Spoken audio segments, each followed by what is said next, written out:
Hey you guys, I'm Stacy and this is Gorgeously Aging, and in a previous video I talked to you guys a little bit about some health struggles that I've been having. Most of the symptoms that I was having I really just wrote off to grieving and depression. Many of you know my son died about a year and a half ago, and so I really just thought it was that was making me not feel well. I eventually had an ultrasound, and that ultrasound showed some potential issues with my stomach and a mass on my liver. It's been very stressful worrying about this, waiting for test results, blood work results, and diagnostics. So I had both an MRI and an upper endoscopy.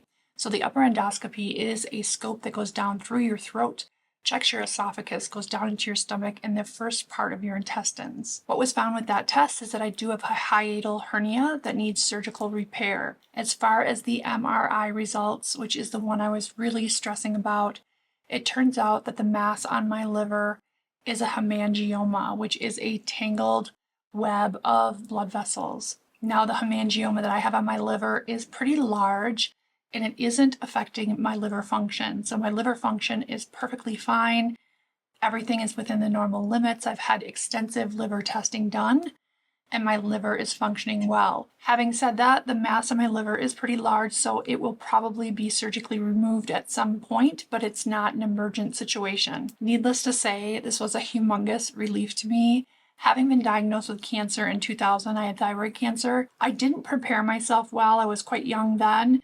I didn't prepare myself very well for receiving a cancer diagnosis. And this time around, I almost had it set in my mind to expect this to be some type of cancer on my liver. Even though I prepared myself and I was mentally and emotionally prepared to get bad news, I knew the hardest thing about having a cancer diagnosis would be telling my family and especially telling my daughters. I'm so incredibly grateful that I don't have to do that. This whole situation has really made me focus on pushing myself forward out of the grieving and back into life and back into taking better care of myself. We all have our ups and downs in life and go through difficult, challenging seasons. I certainly don't wish the death of a child on anybody, but I do want to say if you are struggling, if you've lost a loved one, someone important to you, and you're in that very dark space, I urge you to take care of yourself and to think about how your health not only impacts you, but those that love you and you love. I do want to set an example for my daughters on how to handle grief and how to find your way back to life. I don't ever want them to mourn for the mother they used to have before their brother died. I want them to see me triumph through the grief. Now, I did take a year and a half, so it's not like I'm pushing myself out of the grief too soon.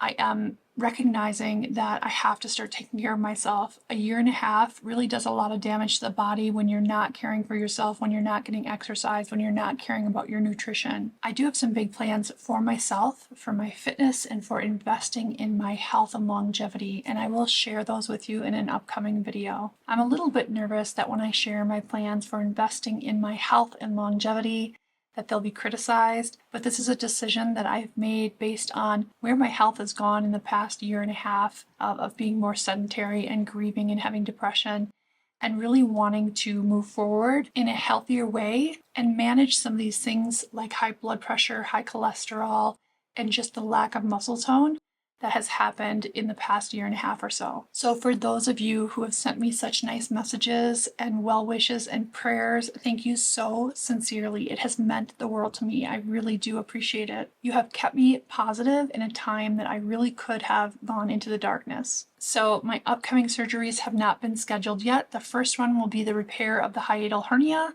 and then down the road, I'm not sure how soon they want me to do that, will be the repair or removal of the large hemangioma on my liver. For those of you struggling with health issues, with grief or depression, I want you to know that you are not alone, that I'm here with you, I'm thinking of you, and I'm hoping you have the strength and the courage to lift yourself up, and please know that you are worth fighting for yourself. Thank you so much for spending a piece of your day with me. I will see you in my next video.